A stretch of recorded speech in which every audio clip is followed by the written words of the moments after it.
విశాఖ పశ్చిమ నియోజకవర్గములో పారిశ్రామిక ప్రాంతమునకు చెందిన జీవీఎంసీ 60వ వార్డు జనతా కాలనీలో కొండమీద ఉన్న ఇంటి ముందున ఉన్న రోడ్డు 4 రోజుల నుండి పడుతున్న భారీ వర్షాలు కారణంగా ఇంటి ముందు భాగంలో ఉన్న రోడ్ క్రిందకు జారీ పడిపోయింది. ఆ ఇంటి కుటుంబ సభ్యులు భయంతో ఆందోళన చెందుతుండగా ఈ విషయం తెలుసుకుని స్థానిక టీడీపీ ఎమ్మెల్యే గణబాబు హఠాహుటిన వచ్చి ఆ ప్రాంతమును క్షుణ్ణంగా పరిశీలించి ఆ కుటుంబానికి ధైర్యంగా నిలబడ్డారు. ఈ కార్యక్రమంలో స్థానిక టీడీపీ నాయకులు, కార్యకర్తలు తదితరులు పాల్గొన్నారు. విశాఖ పశ్చిమ నియోజకవర్గములో పారిశ్రామిక ప్రాంతమునకు చెందిన జీవీఎంసీ 60వ వార్డు జనతా కాలనీలో కొండమీద ఉన్న ఇంటి ముందున ఉన్న రోడ్డు 4 రోజుల నుండి పడుతున్న భారీ వర్షాలు కారణంగా ఇంటి ముందు భాగంలో ఉన్న రోడ్ క్రిందకు జారీ పడిపోయింది.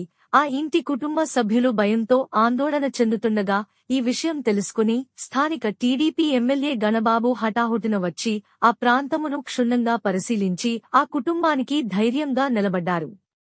ఈ కార్యక్రమంలో స్థానిక టీడీపీ నాయకులు, కార్యకర్తలు తదితరులు పాల్గొన్నారు.